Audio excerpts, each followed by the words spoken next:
Today, we'll dive into the world of DCS and explore the art of mission building. If you're a fan of this game, you know that creating missions can be challenging and yet rewarding. Today, we're going to work on an airbase capture mission, and I'll show you how I did it with this video. This mission is designed as a multiplayer mission, but it would work as a single player mission if you wanted it to. The premise of the mission is that the Syrian forces have advanced into the Golan region and captured several air bases, as well as some strategic points such as factories. It'll be up to the Israeli forces to try and take the area back with the help of the Joint Task Force allies. We'll go over the key topics, including setting up triggers to determine mission completion, establishing conditions for capturing air bases, and as a bonus, I'll share some creative tips for keeping your friends on their toes.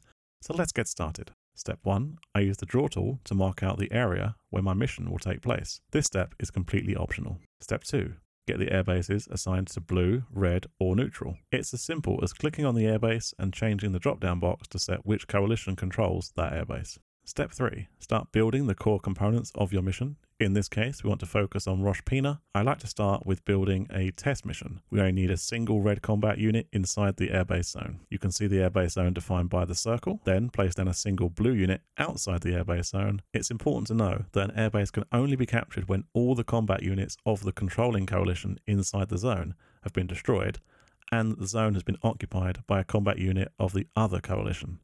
In this case, all red units are destroyed, and our blue tank is in the zone. I use combined arms to control the tank, but you could always just set the unit to attack on its own.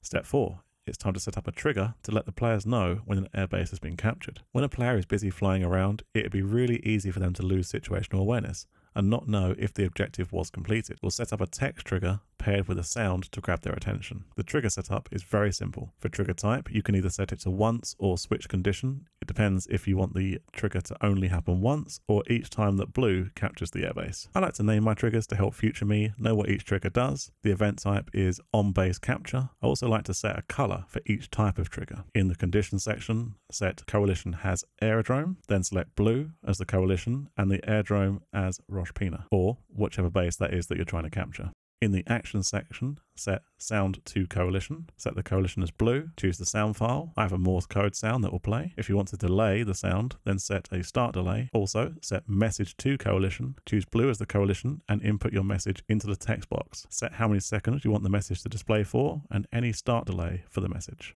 Step 5. Time to test what we have so far. Load up the mission and ensure that the triggers work when the blue tank destroys the red APC and enters the zone. That's proof of concept. Now we can add the rest of the airbase defenses, add armored assaults, auxiliary objectives, or whatever else you can think of. Bonus tips to keep players on their toes. Why not set up a counterattack? Just when they think the mission is over, in comes reinforcements. Set up a combat group with late activate ticked, then have them trigger when the airbase is captured. I like to have them visible before activation. This makes it a bit more realistic. Next, set up a triggered action, perform task, fire at point, set a zone radius if you want to, select a weapon, set the number of rounds if you want to. Add the action of set flag value to the base capture trigger we set up earlier. Set the flag to a number that you're not using for anything else and the value to 1. Then create another trigger. Set the trigger condition to time since flag. Select the flag that you set when the base captures. Then set the number of seconds. I've set mine to 120 or 2 minutes. This means there'll be time for blue to become complacent after the base is captured.